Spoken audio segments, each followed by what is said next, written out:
오늘은 종교개혁 기념주일입니다. 역사가들은 종교개혁의 시발점을 1517년 10월 31일로 잡습니다.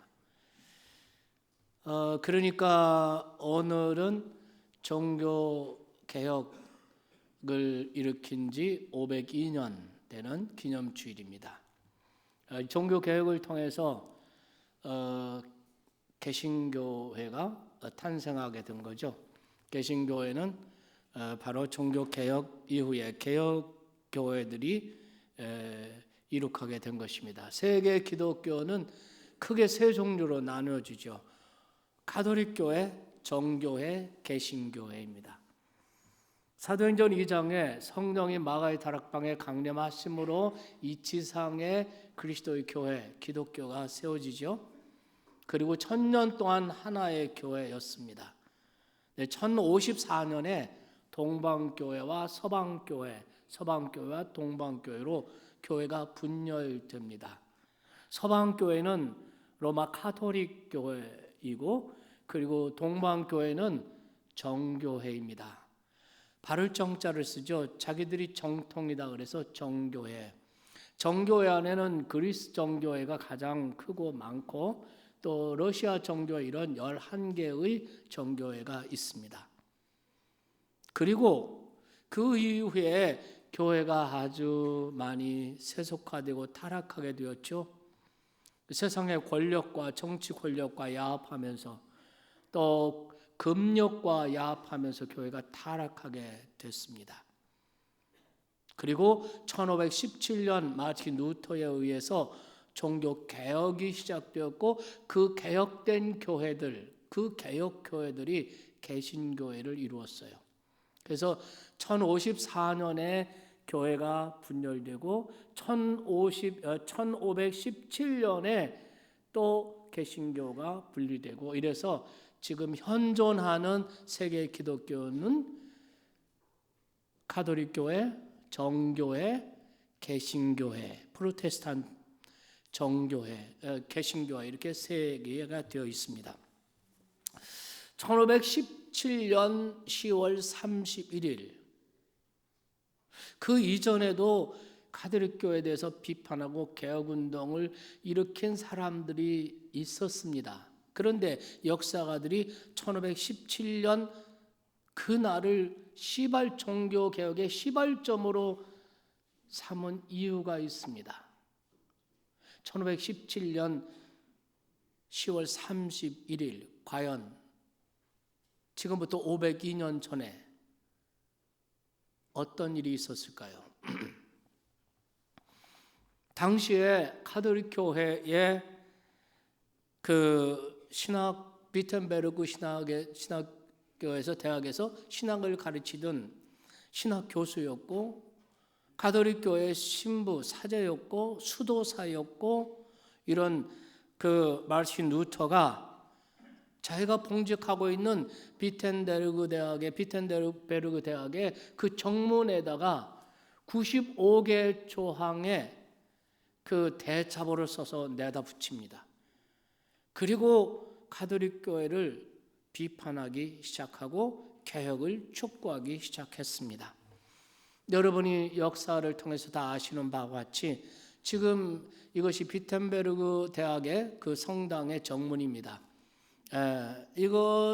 이 문을 열고 성당 안으로 들어가면 그 동판으로 글자가 새겨져 있는 95개 조항이 쭉 이렇게 라틴어로 새겨져 있는 것을 우리가 볼 수가 있습니다. 당시의 가톨릭 교회는 정말 말로 할 수 없이 부패해 있었습니다. 6세기경부터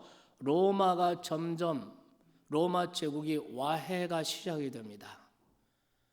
그래서 그 황제의 권력이 이제 각 지역의 군주들에게 그 권력이 이렇게 분산되면서 교회의 최고 지도자인 교황의 권력은 상대적으로 강화됩니다.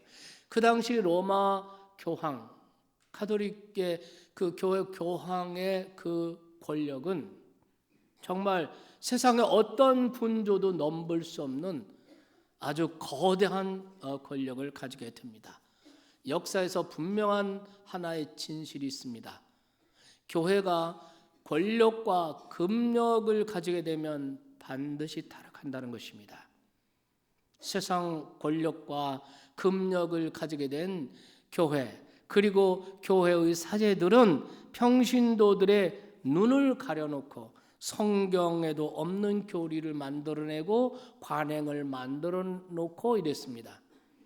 평신도들이 아예 성경을 읽지 못하도록 성경을 고전 라틴어로 그대로 두고 번역하지 않았습니다. 고전 라틴어를 신학교에 가서 배우지 않으면 평신도들은 성경을 읽지 못합니다. 그래서 평신도들의 눈을 가려놓고 성경을 읽지 못하게 해놓고 마음대로 성경을 왜곡하고 교리를 만들고 여러 가지 관행들과 전통들을 만들어 놓고 끊임없이 그랬습니다.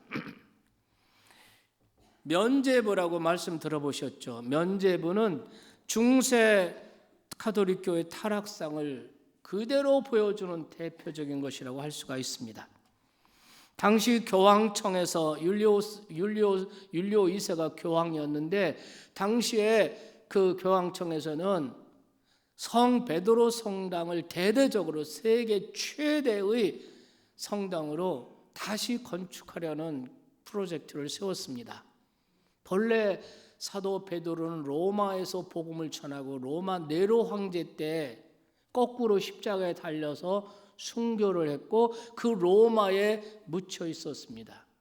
그 베드로의 무덤 위에다가 서기 326년에 예배당을 지었습니다. 그것이 성 베드로 성당입니다. 그런데 중세 루터 당시에 율리오 2세 교황이 대대적으로 이것을 세계 최대의 성당으로 건축하려고 프로젝트를 세우고 그 예산이 상상을 초월할 만큼 돈이 많이 들어가요. 여러분이 가보신 분도 계시고 앞으로 가보실 분도 계시겠지만 그 콜럼버스가 1492년에 그 아메리카를 대륙을 발견하고 거기서 가져온 황금으로 그 강단을 장식할 만큼 어마어마하게 돈이 많이 들어가요. 성도들이 헌금을 내는 거 가지고는 어림도 없어요. 그러자 교황청에서는 교황이 발행하는 증서, 면죄부 증서를 대량으로 발행하는 거예요. 그래서 돈을 주고 그 면죄부를 사면 금액만큼의 죄를 용서받고, 그리고 죽은 자들 자기 돌아가신 부모님이나 이런 분들을 위해서 그 면죄부를 사면 금액만큼 연옥에서 그 영혼이 천국을 향하여 한 걸음 한 걸음 나아간다. 이렇게 교리를 만들어서 면죄부를 팔기 시작한 것입니다. 이 캠페인을 주도했던 신부가 요한 테젤이라는 신부입니다. 이 요한 테젤이라는 신부는 설교하면서 돌아다닐 때 뭐라고 설교했냐면, 동전이 헌금함에 딸랑하고 떨어지는 순간 연옥에 있는 영혼은 천국을 향하여 한 걸음 한 걸음 다가간다고 말했습니다. 이러면서 설교하고 다니면서 면죄부라는 교황의 증서를 돈을 받고 파는 것입니다. 정말 상상할 수 없을 정도로 교회가 타락하게 된 것이죠. 그런데 독일 출생인 마르틴 루터는 본래 아버지의 뜻을 따라 법률가가 되려고 했습니다. 그래서 법학사를 아주 최단 기간에 우수한 성적으로 마쳤습니다. 아주 머리가 명석하고 굉장히 성실하고 부지런한 이런 청년이었습니다. 그래서 유능하고 훌륭한 법률가가 되려고 공부를 한 그는 어느 날 갑자기 그의 생애 진로를 바꿉니다. 그것이 21살 때였습니다. 어느 날 심한 폭우가 쏟아지고 번개가 막 치는 그런 날, 그 폭우 번개를 뚫고 길을 가는데 갑자기 번쩍번쩍 하는데 자기 앞에 벼락이 떨어지는 겁니다. 그러면서 계속해서 막 번개가 치는데 그 번개가 자기한테 떨어질 것 같은 공포에 휩싸입니다. 그래서 공포에 찔려 루터는 땅에 엎드려 하나님께 기도를 합니다. 성한나여 저를 도우소서. 저를 살려주시면 수도사가 되겠습니다. 이렇게 기도를 해요. 그것이 1505년 7월 2일이었습니다. 위기 앞에서 이렇게 기도하는 경우가 종종 있지 않습니까? 여러분 중에도 비슷한 기도를 드려본 분들이 계실 겁니다. 가령 사업에 위기가 왔을 때 이번 위기만 넘기게 해주시면 11조 제대로 드리겠습니다라고 기도하죠. 중병에 걸렸을 때 이 병에서 고쳐주시면 남은 생에는 하나님께 충성하겠습니다라고 기도하죠. 때로는 자녀들이 심각한 위기를 만났을 때, 그런 문제가 발생했을 때 자녀의 이 문제만 해결해 주세요. 제가 지금까지 잘못 믿고 잘못 살았던 모든 죄를 다 끊어버리겠습니다. 이렇게 기도를 하죠. 이런 기도는 어떻게 생각하면 즉흥적으로 나오는 기도 같지만 사실은 하나님에 대한 마음의 빛에서 나오는 거라고 생각합니다. 루터는 법률가의 길을 가고는 있지만 내면적으로 마음에서 하나님의 부름, 성직을 향한 하나님의 부르심을 느끼고 있었습니다. 그러나 아버지 기대를 저버릴 수 없고 법학을 공부하다 보니까 자기에게도 세속적 성공에 대한 욕망이 올라오기 시작했습니다. 그래서 하나님의 부르심에 대해서 애써 외면하고 살았는데 1505년 7월 2일 날 그 위기의 상황에서 그거를 하나님의 경고로 느끼게 된 거예요. 그리고 하나님의 부르심에 순종하기로 약속합니다. 살려주시면 모든 것 다 내려놓고 모든 것 다 버리고 수도사가 되겠습니다. 그리고 그는 그 약속을 지킵니다.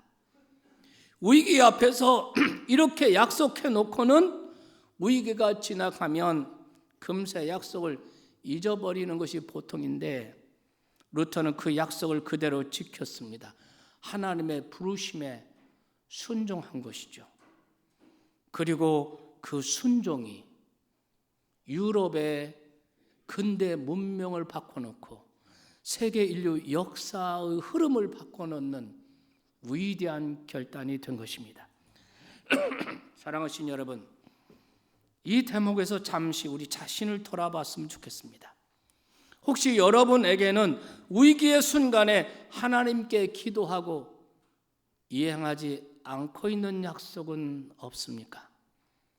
제대로 살겠다고, 모든 죄를 청산하겠다고, 이제는 주님 앞에 충성하겠다고, 거룩하게 살겠다고, 이제는 사랑하며 살겠다고 그렇게 약속하고서 위기가 지나가자 까맣게 잊어버리고 살고 있는 것은 아닙니까? 오늘 아침 마틴 루터의 이야기를 생각하며 그 기억들을 되살릴 수 있기를 바랍니다. 그리고 늦었지만 지금이라도 그 약속을 이행하시기 바랍니다. 작은 것이라도 하나님 앞에서 한 약속은 큰 것이 됩니다. 그 약속을 이행할 때, 우리 삶에 엄청난 변화가 일어나고 우리가 생각하지 못했던 열매들이 나타나는 것을 믿으시기 바랍니다. 어쨌든 간에 마르틴 루터는 하나님께 한 그 약속을 지키기 위해서 법학의 길에서 사제가 되는 길로 진로를 바꿉니다. 그리고 그는 2주 후에 성 어거스틴 수도원에 들어갑니다. 그리고 거기서 성경을 공부하고 신학을 공부하고 신앙 훈련을 했습니다. 말씀드린 대로 그는 성품상 아주 성실한 사람입니다. 부지런한 사람입니다. 그는 교회의 가르침대로 기도에 깊이 몰두했고 자주 금식했고 여러 가지 고행을 실천했습니다. 어떤 때는 침구 전혀 없이 살을 에이는 듯한 추위 이런 한데 나가서 기도하면서 밤을 새우기도 하고, 그래서 그는 후에 이런 말을 합니다. 만일 수도사의 행위로 천국을 얻을 사람이 있다면 내가 바로 그 사람이었다, 이렇게 얘기를 합니다. 그렇게 수도를 하고 고행을 쌓고 공부를 하고, 그래서 그는 신학 박사가 되고 또 비텐베르그 대학에서 신학을 가르치는 교수가 되었습니다. 그는 성경을 읽고 연구하고 가르치는 그 과정에서 가톨릭 교회에서 가르치고 행하는 것들 중 많은 것들이 성경에 근거가 없다는 사실을 확인하게 됩니다. 모른 척 하기에는 그런 게 너무나 많았고 또 너무나 심했습니다. 그는 하나님 앞에서 자신의 신앙적 양심을 속일 수가 없었습니다. 특별히 면죄부를 판매하기 위해서 교리를 조작하는 것에 대해서는 더 이상 참을 수가 없었습니다. 그래서 그는 며칠 밤을 새워서 자신의 생각을 95개 조항으로 글로 정리를 했습니다. 그 95개 조항을 통해서 그는 교황제도, 연옥의 교리, 면죄부 판매 등등 잘못된 교리들 하나하나를 조목조목 따져 대자보를 만들어서 내걸고 선포하기 시작하고 설교하기 시작하고, 근데 사실은 가톨릭 교회 이런 부패를 지적하고 개혁하려는 사람은 루터 이전에도 많이 있었고 루터 시대에도 많이 있었습니다. 누군가 용기를 내지 못했을 뿐입니다. 그 교황의 권력에 아무도 말할 수가 없었습니다. 근데 루터가 치고 나오니까 여기저기에서 유럽의 많은 교회 신학자들, 성직자들이 합류해서 삽시간에 종교개혁 역사가 일어나는 것을 우리가 볼 수가 있습니다. 체코에 가면 북쪽의 보헤미안 지방인데 그 보헤미안 지방에서 종교개혁을 시작한 사람, 루터가 종교개혁의 기치를 들기 전에 100년 전에 얀 후스라는 사람이 가톨릭 교회의 잘못된 교회를 비판하고 개혁을 부르짖고 하다가 1415년에 화형을 당했습니다. 종교개혁 신앙 순례를 할 때 그 보헤미안 지역의 지방에 그 후스가 설교했던 곳, 얀 후스가 화형당했던 곳, 이런 곳을 다 견학을 해본 적이 있습니다. 여러분이 체코의 그 프라하에 가면 프라하 구시가지 그 광장에 중간에 아주 지금 이 광장인데요. 광장은 잘 안 보이는데 이게 얀 후스의 동상입니다. 이렇게 그 루터가 종교개혁의 기치를 들기 전에도 가톨릭 교회 잘못된 것을 비판하고 개혁운동을 하려는 사람도 있었고, 루터 당시에도 많은 양심적인 이런 사제들, 양심적인 사람들이 이거는 잘못이다, 이거는 아니다 라고 했던 사람이 있어요. 이 루터가 그 용기를 내서 죽으면 죽으려라고 교회를 개혁하기 위해서 내건 것입니다. 그런데 여러분, 이 루터와 종교 개혁자들이 주장한 그 주장을 5개의 오직이라는 문구로 요약을 할 수가 있습니다. 이것을 five sola라고 합니다. 솔라라는 말은 라틴어인데 only, 오직이라는 말이에요. 인간이 만든 교리들, 인간이 만든 전통들 다 내려놓고 오직 5가지의 복음의 기둥만을 붙잡아야 된다는 거죠. 그것이 소위 5 솔라입니다. 첫 번째 솔라는 뭐냐면 솔라 스크립처, 오직 성경으로, 성경만을 믿음과 생활의 유일한 기준으로 삼아야 되고 성경만이 유일한 절대 권위이라고 주장을 한 것입니다. 가톨릭 교회는 성경을 해석하고 풀고 맺고 하는 최종 권한이 교황에게 있다고 가르칩니다. 그래서 교황이 설교를 하거나 교황이 성경을 해석해서 교서를 내리거나 주교들이 회의에서 결정하면 성경이 뭐라고 말하든 상관없이 그 결정은 성경과 같은 권위를 가지게 돼요. 그러다 보니 성경에서 찾아볼 수 없는 복잡한 전통들이 생겨났고 그것들을 다시 성경 말씀으로 정당화하려고 하다 보니까 성경을 왜곡을 하게 되고, 가령 가톨릭 교회 주교 회의에서 동성 결혼을 허용할 것인가 하는 회의를 처음에 2014년에 했습니다. 결론은 허용하지 말자, 이렇게 결론이 났습니다. 그러나 만일 세월이 지나서 주교회에서 동성 결혼은 죄가 아니다라고 결정을 내렸다면 성경이 뭐라고 하든 동성 결혼은 죄가 아닌 것이 되는 것입니다. 이것이 가톨릭의 방식이에요. 루터와 그 개혁자들은 이런 가톨릭의 방식에 대해서 반대를 한 것입니다. 오직 성경만이 최고의 권위가 되어야 한다는 것이죠. 그들은 정직하게 성경을 연구하면서 성경의 가르침과 반대되는 교리들, 전통들이 수도 없이 많이 있다는 것을 발견했습니다. 대부분의 신자들은 그냥 묵인하고 지나갔지만 양심이 깨어있던 개혁자들은 묵인할 수가 없었습니다. 그래서 1500년 동안 쌓아온 거대한 교리들, 전통들을 그 성을 다 허물고 오직 성경으로, 믿습니까? 성경대로 믿고 성경대로 살아야 한다. 솔라 스크립추어, 오직 성경으로, 성경이 최고의 유일한 권위가 되어야 한다. 두 번째 솔라는 솔라 피데, 오직 믿음으로.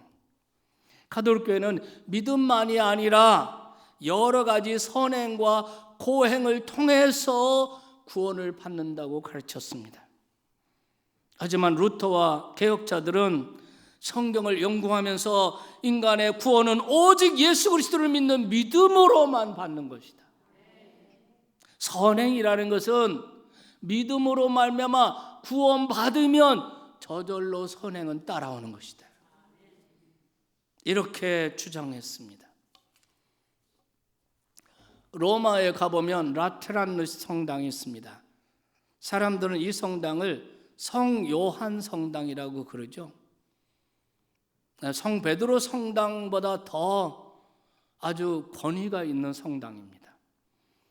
이제 가톨릭에서 교황에 뽑혀서 교황의 즉위식을 하고 제일 처음에 바로 이 성 요한 성당에 와서 미사를 침례를 합니다. 이 성당을 가보신 분들이 계실 겁니다. 저도 가봤습니다. 저는 놀랐습니다. 왜냐하면 그곳에는 교황만 미사를 침례할 수 있는, 성찬을 침례할 수 있는 그 강단이 있습니다. 아주 화려하게 금으로 장식을 해놓고 가운데 아주 높은 의자에, 아주 굉장히 그 권위 있는 의자에, 그게 교황 자리예요. 교황이 즉위하면 제일 먼저 성 요한 성당에 와서 이곳에서 그 좌우에는 의자들이 있는데 이건 추기경들이 앉는 의자예요. 거기서 첫 번째 미사를 행합니다. 이거는 황제, 어떤 나라 대통령, 이거 그거 비교할 수 없는, 여러분, 교황은 예수 그리스도의 종입니다. 하나님의 종이어야 합니다. 근데 제가 거기서 보고, 이거는 종이 아니다. 이건 왕이다. 왕은 예수 그리스도만이 왕이신데, 인간 교황이 왕이구나, 이런 느낌을 받았어요. 굉장히 화려한데 저는 정말 가슴이 아팠습니다. 그런데 여러분, 제가 말하는 것은 이 성당에 그 28층, 28층짜리 대리석으로 된 계단이 설치되어 있습니다. 지금 사진으로 보는 이 계단이에요. 이 계단을 산타 스칼라라고 합니다. 거룩한 계단이라는 뜻이죠. 산타 스칼라. 이 계단은 예루살렘 예수님을 재판한 총독 관저에 있었던 계단이에요. 예수님이 총독 빌라도에게 신문을 받으실 때 예수님이 직접 걸어 올라가셨던 계단. 이 계단을 콘스탄틴 황제의 어머니 헬라나 여사가 신앙심이 좋은 사람, 이 사람이 자기가 예수님 믿고 나서 예수님이 태어나시고 예수님이 살았던 성지를 순례하고 싶었어요. 그래서 성지에 갔다가 빌라도의 이 계단을, 이 대리석 계단을 그대로 로마로 옮겨와서 여기에 설치를 한 것입니다. 이 계단이 닳지 않도록 이제 나무로 이렇게 덧씌워서 언뜻 보면은 나무 계단처럼 보입니다. 그런데 그 속으로 이렇게 비치는 곳을 보면 하얀 대리석 계단이에요. 순례객들이 무릎으로 올라갑니다. 이렇게 예수님이 걸으셨던 이 계단에 전설이 서려 있습니다. 그건 뭐냐면 이 계단을 무릎으로 기어 올라가면서 죄를 회개하면 그 죄가 다 용서받는다는 거예요. 그런데 이것이 전설이 되다가 이것이 가톨릭 교회의 교리가 되었어요. 정말 이 계단을 무릎으로 기어 올라가면 모든 죄가 깨끗하게 용서받는다면 얼마나 좋을까요?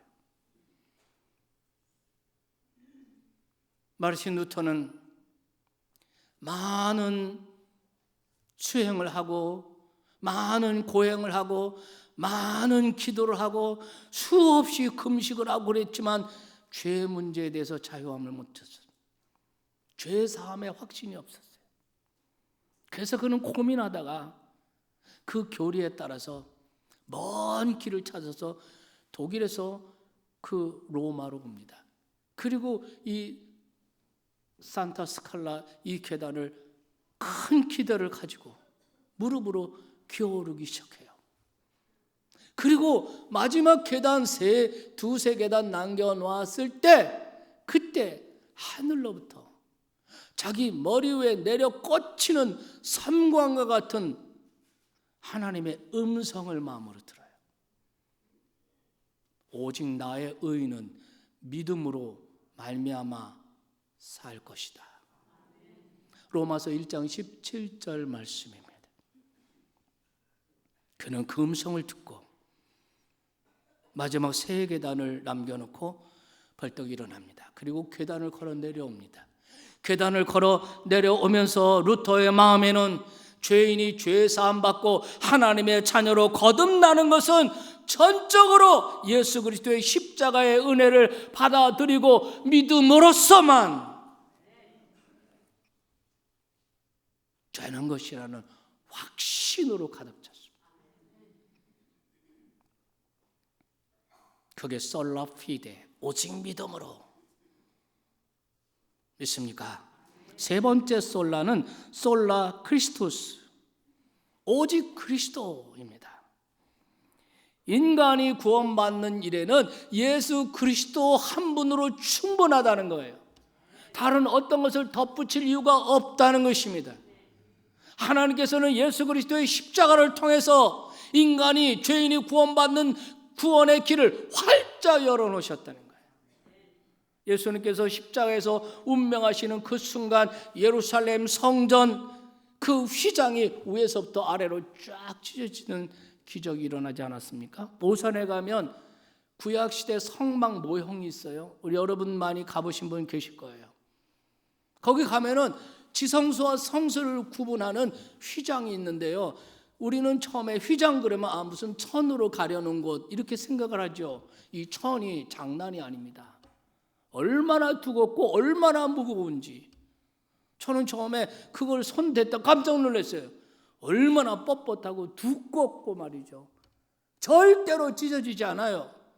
예수님이 십자가에 운명하실 때 그 찢어졌습니다.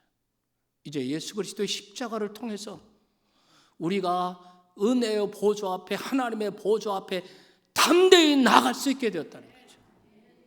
그러니까 그 누구도 중간에 중재자가 필요 없어요. 그런데 루터와 개혁자들이 보니까 가톨릭 교회에는 전부 다 중재자가 있습니다. 마리아도 중재자고 성 안나도 중재자고 뭐 성인들이 수도 없이 많은데 성인들의 이름으로 하고 죄를 회개해도 사제 앞에 신부 앞에 가서 고해성사를 하고 그가 용서해주면 용서해주는 거고 뭐 일주일 금식하라 그러면 용서해줄 거다 그러면 그렇게 해야 되고 이거는 아니다는 생각이다. 솔라피데 오직 믿음으로 아멘 오직 믿음으로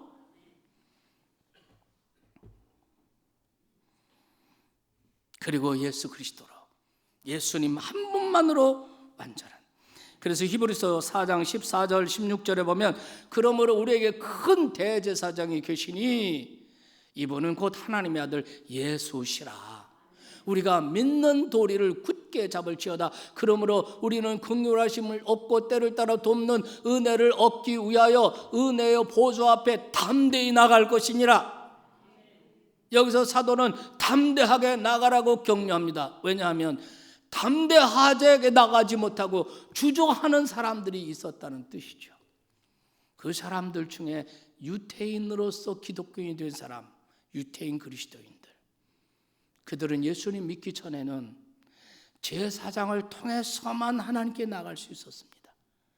제사장이라는 중보자가 없이 감히 우리가 하나님께 나갈 수 없다라고 생각하고 그렇게 믿고 살았던 사람인데 이 사람들이 예수님을 믿고 이제는 하나님께 담대히 나갈 수 있는 길이 열렸는데 과거에 유태교의 습관이 있어서 하나님 앞에 직접 나가는 것을 예수 그리스도의 은혜로만은 뭔가 부족하다고 생각한 것입니다. 그렇기 때문에 오늘 사도께서는 에베소서 말씀을 통해서 담대하게 나가라 할렐루야 담대하게 나가라 이렇게 얘기하고 있는 것을 우리가 볼 수가 있습니다. 예수 그리스도의 십자가의 은혜 예수 그리스도만으로 충분하다는 거예요. 거기에 뭐 덧붙일 게 없다. 무슨 중보자 필요 없다. 우리에게 있는 대제사장, 우리에게 있는 중보자 대제사장이 있는데 그분은 예수 그리스도라. 이게 솔라 크리스토스, 오직 그리스도. 넷째 솔라는 솔라 그라티아, 오직 은혜입니다. 은혜란 말은 받는 쪽에 공로가 전혀 없다는 뜻이에요. 받을 자격이 없는 것을 받는 것이 은혜예요. 여러분, 우리가 오늘 저는 에베소서 2장 1절로 10절 말씀까지 읽었습니다. 왜 이 말씀을 종교개혁주일 아침에 이 말씀을 선택해서 읽었냐면 이 짧은 구절 안에 복음의 내용이 잘 요약되어 있습니다. 1절부터 3절 말씀까지 여러분이 살펴보시면 우리가 구원받기 전에 예수 그리스도를 알기 전에 우리가 영적으로 어떤 상태였던지를 보여줍니다. 그때 우리는 어떤 모습이었습니까? 죄와 허물로 영적으로 죽어 있었다는 겁니다. 죽은 상태였다는 것입니다. 이런 상태에서 우리는 어떻게 살았습니까? 무엇을 근거로 해서 살았습니까? 육체의 욕심, 본능에 따라서 세상 풍조, 세상 문화의 흐름에 따라서 공중권세 잡은 사탄의 유혹과 사탄의 역사에 따라서 그저 끌려다니면서 살았다는 것입니다. 이런 사람의 이런 존재의 모습을, 이런 신세를 어떻게 말하고 있습니까? 3절에 보면 이런 사람의, 우리의 처지를 본질상 진노의 자식이었다는 거예요. 하나님의 진노의 자식이었다는 겁니다. 4절부터 6절 말씀까지는 그런데 하나님께서 이런 우리에게 구원의 길을 활짝 열어주셨다. 믿습니까? 구원의 길을 열어주신 거는 인간에게 그만한 어떤 자격이 있고 어떤 조건이 있어서가 아니라 하나님이 인간을 사랑하시기 때문에 그 사랑을 인하여 하나님께서 구원의 길을 마련해 주셨다는 거예요. 그것이 4절 말씀부터 긍휼이 풍성하신 하나님이 우리를 사랑하신 그 큰 사랑을 인하여 허물로 죽은 우리를 그리스도와 함께 살리셨고 너희는 은혜로 구원을 받은 것이라. 할렐루야. 이렇게 말하고 있어요. 구원이 전적으로 하나님께서 주신 은혜라는 것입니다. 왜 하나님이 이런 은혜를 베푸시고 왜 본질상 진노의 자식이었던 우리를 위해 구원의 길을 마련해 주셨습니까? 하나님의 사랑 때문이라. 하나님의 본성, 하나님의 속성 가운데 하나님은 긍휼히 하나님, 아비가 자식을 불쌍히 여긴 것 같이 자식이 잘못해서 자식이 그릇 나가서 지 마음대로 살다가 쫄딱 망하고 병들고 그 모습 잘됐다, 너 꼴 좋다, 이게 아니라 아비가 자식을 불쌍히 여긴 것 같이 우리를 이게 하나님의 긍휼하심이에요. 이 하나님의 긍휼하심, 이 성품 때문에 하나님이 우리를 사랑했다. 그 사랑, 그 큰 사랑으로 인하여 그 다음 절에 보면 인자라는 말이 있어요. 인자는 단순한 사랑을 말하는 것이 아니라 끝이 없는 사랑, 끝이 없는, 한이 없는 사랑, 그 큰 사랑, 하나님의 긍휼과 인자하심과 그 사랑으로 인하여 그 사랑 때문에 하나님께서 예수 그리스도를 우리에게 보내주시고 예수 그리스도를 통해서 구원의 길을 마련해 주셨다. 네. 그래서 은혜로 값없이 이런 뜻이에요.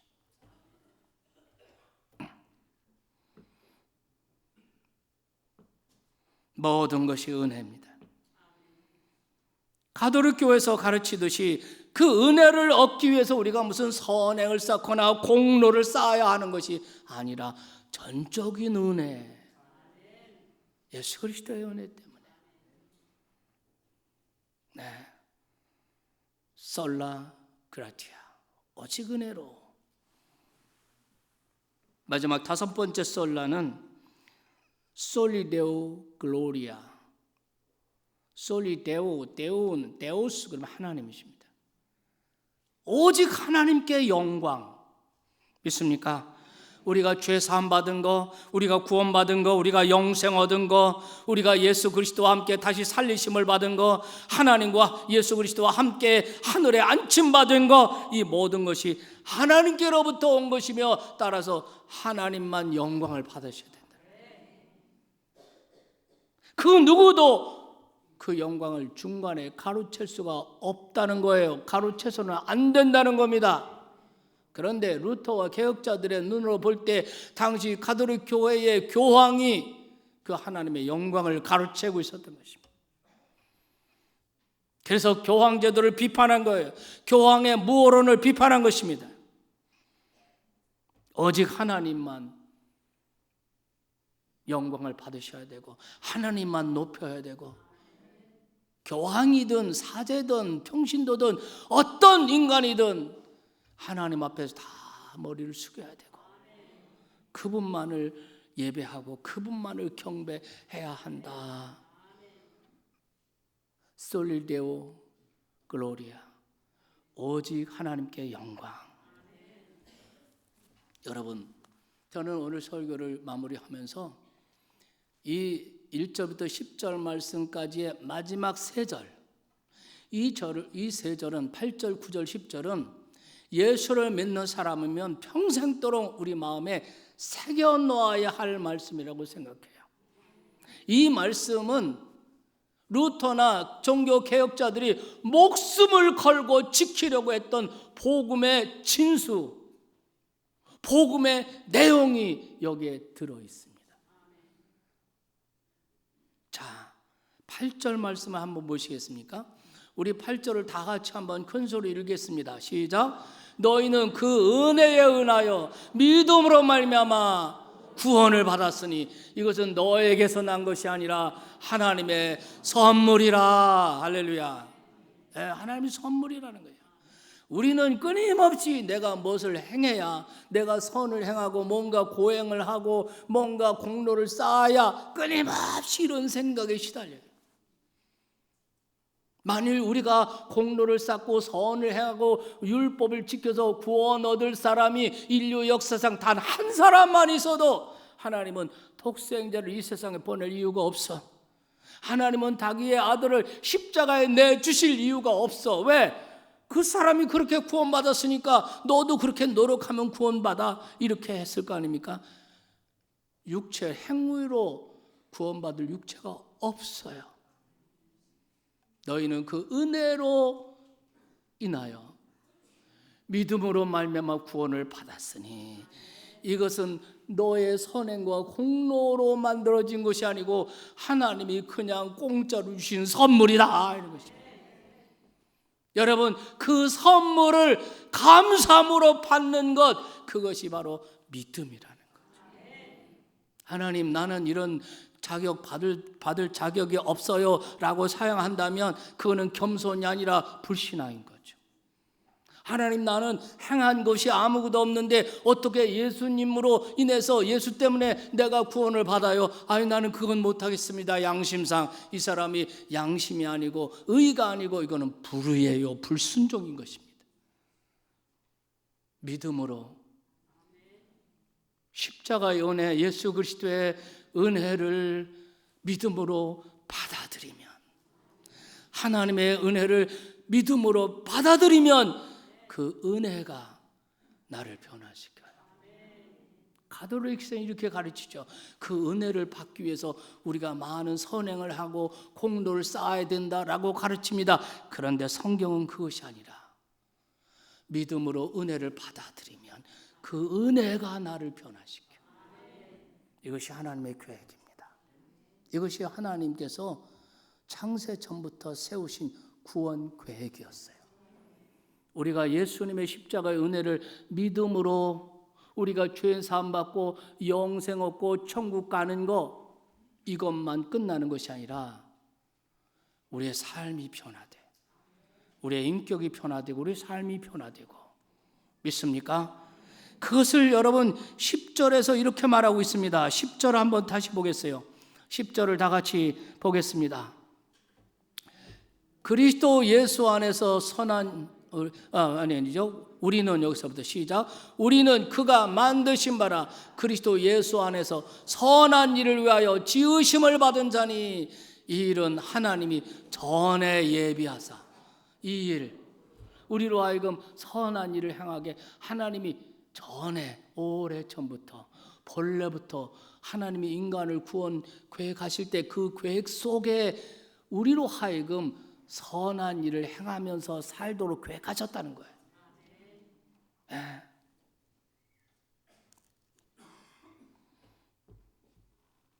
우리가 믿음으로써 하나님의 은혜를 받아들이면, 그래서 우리가 그리스도 안에서 거듭난 하나님의 자녀로 거듭나면 우리는 선한 일을 소망하고 선한 일을 도모하는 사람으로 변화가 된다는 거죠. 선행을 쌓음으로써 은혜를 받는 것이 아니라 은혜를 받음으로써 선행이라는 열매를 맺게 된다는 거예요. 은혜가 먼저입니까? 선행이 먼저입니까? 은혜가 먼저입니다. 예수 그리스도의 십자가를, 그 은혜를 믿음으로 받아들이면 그 은혜가 나를 변화시켜요. 내가 선행을 하고 내가 기도를 많이 하고 내가 헌금을 많이 하고 내가 무슨 공로를 쌓고 내가 고행을 하고 그래서 은혜를 받는 것이 아니다는 거죠. 은혜는 그냥 자격 없는데 그냥 주신 거예요. 바로 이 지점에서 지난 2000년의 기독교 역사 속에서 끊임없이 반복되었던 두 가지의 복음의 왜곡에 대해서 우리는 생각해 보지 않을 수가 없습니다. 한편에는 우리가 선행과 고행으로 하나님의 은혜를 얻을 수 있다고 믿는 복음의 왜곡입니다. 루터 당시에 가톨릭 교회가 그랬죠. 그래서 종교개혁이 일어난 거죠. 다른 한편으로는 믿기만 하면 다 된다는 복음의 왜곡이 또 있습니다. 세월호 사건을 통해서 드러난 구원파가 바로 이런 주장을 합니다. 우리가 믿음으로 구원받으면 다 되는 거예요. 네. 다시는 그 구원을 잃어버리지 않기 때문에 믿음으로 구원을 얻으면 무슨 짓을 해도 상관없다.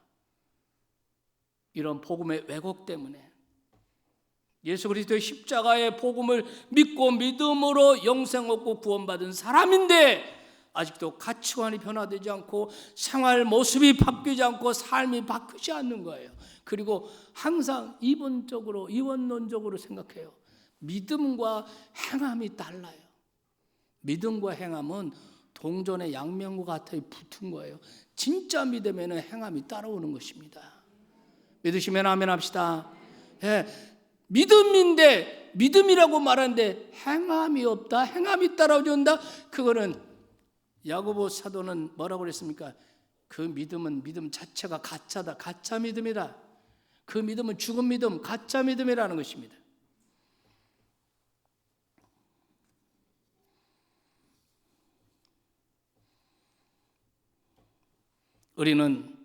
우리가 사도들에게 절해받은 복음은 이 두 가지 극단을 배격합니다.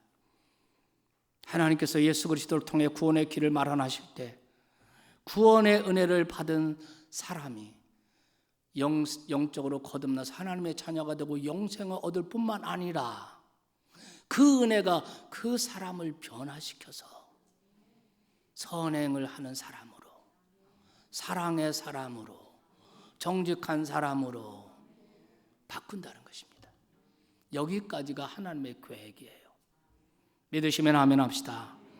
이것이 우리가 믿는 복음이고, 이것이 루터와 개혁자들이 목숨 걸고 지키려고 했던 오직의 복음인 것입니다. 사랑하는 성도 여러분, 저와 여러분은 오늘날 루터와 종교 개혁자들의 후손이라고 할 수가 있습니다. 그렇기 때문에 오늘 종교 개혁 기념주의를 지키면서 우리는 우리가 받은 복음을 다시 한번 확인해야 합니다. 혹시나 여러분이 믿는 복음을 왜곡하고 있지는 않은지, 여러분이 믿는 복음에는 뭔가 다른 것이 혼합되어 있지는 않는지, 과연 오직 성경, 오직 믿음, 오직 그리스도, 오직 은혜만을 붙드는 순수한 복음인지, 그래서 오직 하나님만 높이고 오직 하나님께만 영광 돌리는 그런 복음을 붙들고 있는지, 오늘 종교개혁 기념주일 아침에 우리가 믿는 복음을 다시 확인하고 점검하고 다시 복음으로 돌아가시기를 축원합니다. 이 시간 진정한 복음, 순수한 복음, 온전한 복음을 향해 그 복음에 여러분의 눈이 띄어주시기를 주의 이름으로 축원합니다. 우리를 죄와 사망과 심판으로부터 구해낼 수 있는 복음, 우리를 하나님의 나라로 옮겨줄 수 있고 영원한 생명을 맛보게 해주는 복음, 나아가 우리를 변화시켜 선한 일을 행하면서 사랑을 행하면서 살 수 있게 하는 복음, 그 복음을 마음에 품고 그 복음을 붙잡고 그 복음을 살 수 있기를 축원합니다. 또한 아직도 예수님 모르는 사람들, 예수 그리스도가 누구신지 몰라서 예수 그리스도를 대적하고 아직도 죄와 허물 가운데 죽음의 삶을 살고 있는 이웃들에게, 여러분의 친구들, 여러분의 동료들에게 이 복음을 전합시다. 복음이 나에게 진정한 구원이 되었다면 우리 이웃에게도 마찬가지입니다. 복음이 진정한 나의 행복이 되었다면 우리의 이웃들에게도 마찬가지입니다. 이 복음을 알고 복음을 전하지 않는다면 그것은 책망받을 일입니다. 그는 부끄러운 일입니다. 죽어가는 사람을 보고도 그냥 지나가는 사람과 마찬가지입니다. 내가 복음을 알아 행복을 알았다. 내가 복음을 알아 영생을 얻고 구원받았다면 그 행복을 나누기 위해 복음을 전하는 일에 마땅히 힘써야 할 줄로 믿습니다. 오늘 우리 사회에서 공정, 정의, 정직 이런 말에 대해서 아주 정말 사모하고 갈구합니다. 그 반대가 되는 모습을 보면 사람들이 참지 못하고 거리로 뛰쳐나옵니다. 왜 수많은 사람이 거리로 뛰쳐나옵니까? 왜 분노합니까? 공정하지 않다, 정의롭지 않다, 정직하지 않다, 위선이다 이런 것입니다. 여러분 정말 우리가 살고 있는 이 대한민국 우리의 조국을 정말로 정의로운 나라, 공정한 나라, 자유로운 나라 이런 나라로 만드는 가장 분명한 방법, 확실한 방법이 이 복음을 전하는 거예요. 이 복음을 부디 저와 여러분 우리 모두가 다시 복음으로 돌아가서 오직의 복음을 믿고 이 복음을 참되게 살아내고 그리고 이 복음을 힘써 전하는 진정한 프로테스탄티즘, 진정한 개신교도들이 되시기를, 자랑스러운 개신교도들이 되시기를 주님의 이름으로 축원합니다.